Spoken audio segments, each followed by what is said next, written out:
Magandang araw mga ka-issue, nasang dako man kayo ng mundo, tutok lang sa ating YouTube channel. Ako ang inyong issue, Shera, at pag-uusapan natin ang mga may init na issue ng bansa dahil dapat updated ka. Okay, isa-isahin natin ang mga maiinit na pangyayari sa pagitan ni BP Sara at ni PNP Chief Romel Marbil. Okay, hindi pa po nakasasagot sa mga tanong ng media. Itong si PNP Chief Romel Marbil, tumanggi siyang magbigay ng komento patungkol sa open letter ni BP Sara sa kanya, kaugnay ng pagtatanggal ng kanyang 75 police security group. Panoorin po natin ito, mga ka-issue. Hapon sir, comment lang sa sinabi ni BP Sara na political harassment daw po yung paglilis ng security detail. Comment po doon sa open letter ni BP Sara Duterte about sa pagtanggal po ng mga security details. Sir, po kasi nabigay kayo ng request kasi sabi niya hindi daw kayo nag-request. Sir, any comment lang po? Any comment lang sir?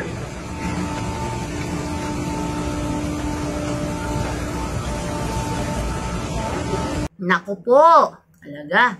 Matapos kasi ang matagal na pananahimik ni BP Sara sa lahat ng mga ginagawa at pambabatiko sa kanya, ay nagsalita na rin ito sa wakas at talagang maanghang ang kanyang binitawang salita. Tinawag niyang political harassment ang pagtatanggal ng PNP sa 75 na pulis na kanyang security. Isa rin po sa pag-uusapan natin ay ang naging pahayag ni Senator Robin Padilla kaugnay ng isyung yan. Siya ay nananawagan sa mga dating rebelde. Ano kaya ang kanyang sinabi? Pero bago yan, kung bago ka pa lang dito sa ating channel, mag-subscribe na sa aming YouTube channel dahil dapat updated ka. Issue Shera. Matatandaang kaliwat kanan ang mga isyong kinasasangkutan ng ating Vice Presidente. Naglabas na po siya ng kanyang salubin at ayon sa kanya, political harassment itong ginagawa sa kanya. Okay, basahin natin ang ilang bahagi ng kanyang liham na kanyang pinadala para kay PNP Chief. Okay. Ano ba ang ibig sabihin ng threat sa iyo? Ang banta ba ay maaari lamang magmula sa mga external elements? Hindi na ba threat kung ang harassment ay nanggagaling mismo sa mga tauhan ng gobyerno? Isa pa, sinasabi mong walang threat pero pwede mag-request ng dagdag na personnel. Ano ba talaga? Kung talagang wala kang nakikitang banta laban sa akin, bakit nagtira ka pa ng 45 na tauhan ng PNP Chief na ikaw ang pumili? Tandaan mo, pagdating sa seguridad ng aking pamilya, ako ang makapagsasabi kung sino ang karapat-dapat, hindi ikaw. Batas ka lang, hindi ka Diyos. Maganda sana ang hangarin kung totoo, ngunit kaduda-duda na ang 38 sa 75 PNP personnel na pinili niyong masakop ng relief order ay mga pulis na mula sa Mindanao at ipinapalipat sa National Capital Region na para bang hindi kulang ang pulis sa Mindanao. Simula nang maging mayor ako ng 2010, nandiyan na ang issue ng kakulangan ng pulis. Hindi mo mahahabol ang pulis to population ratio mo sa pagkuha ng security ko. Ang kailangan ng PNP Chief ay isang chief na makabago mag-isip at gagamit ng makabagong teknolohiya, drones, innovation at iba pa upang mabigyan ng solusyon ang issue ng peace and order. Kung kaya ninyong ilagay sa alanganin ng aking seguridad, nag-aalala ako sa uri ng harassment na kaya nyong gawin sa karaniwang taong bayan. Tulad na lang ng intimidation sa mga ordinaryong mamamayan para sa service ng warrant of arrest para kay Pastor Kibuloy sa Davao City kamakailan. Ang relief ng mga PNP personnel ay dumating pagkatapos ko mag-resign si DepEd. Pagkatapos ko inihambing ang SONA sa isang catastrophic event at pagkatapos lumabas ang cocaine video. Let us spare our people from all the lies. Let us call it what it is. A clear case of political harassment. Ito ang malinaw, lalo na't ang saklaw ng relief order ay mga tauhan ng PNP na mayroong trust and confidence ko dahil kung hindi sila security ni Pangulong Rodrigo Duterte mula pa noong 2016, ay security ko na mula pa noong 2007. It was obviously a targeted list and a targeted maneuver, nothing else. Ito po ang huling bahagi ng kanyang liham.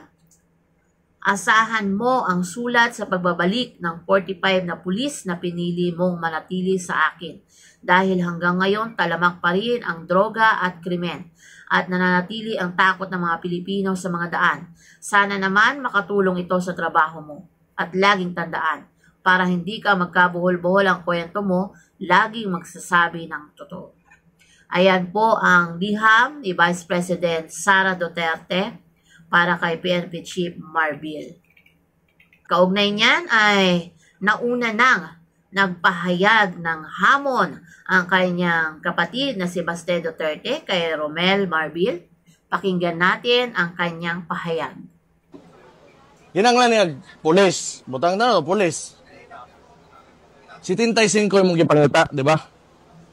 Mukuha kag usas Davao, mukuha kag usas sa Bensan, mukuha kag usas Mate, mukuha kag usas dito, dire, dito, na.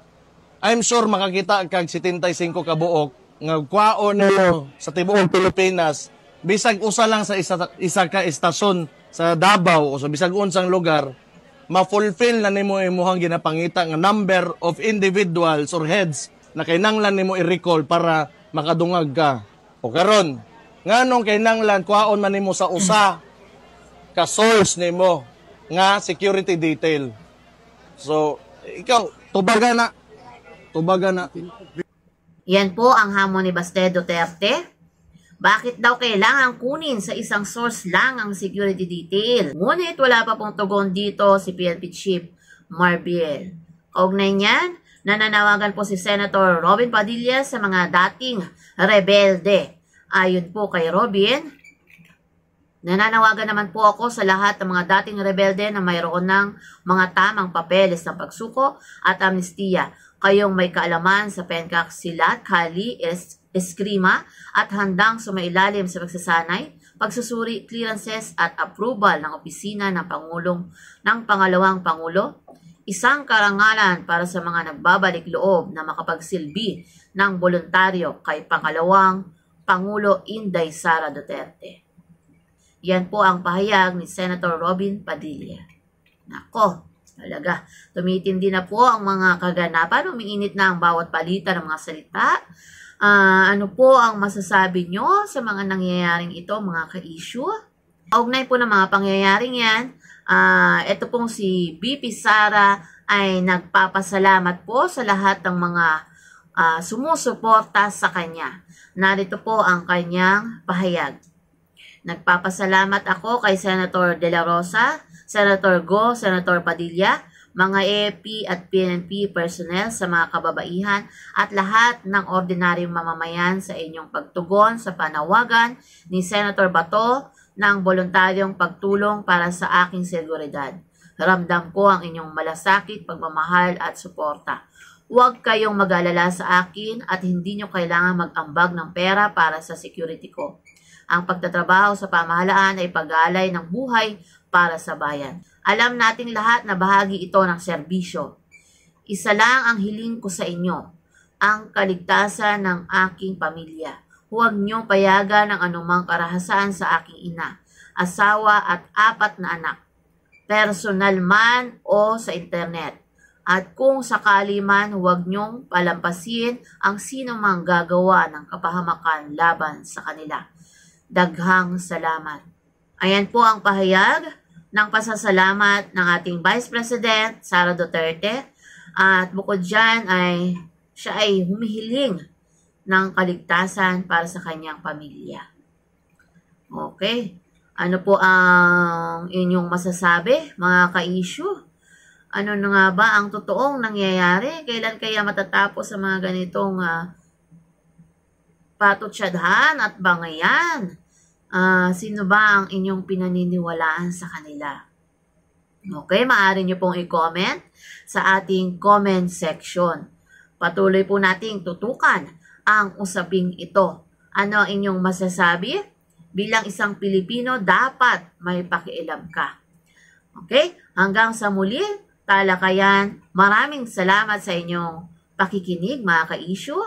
God bless and have a good day everyone.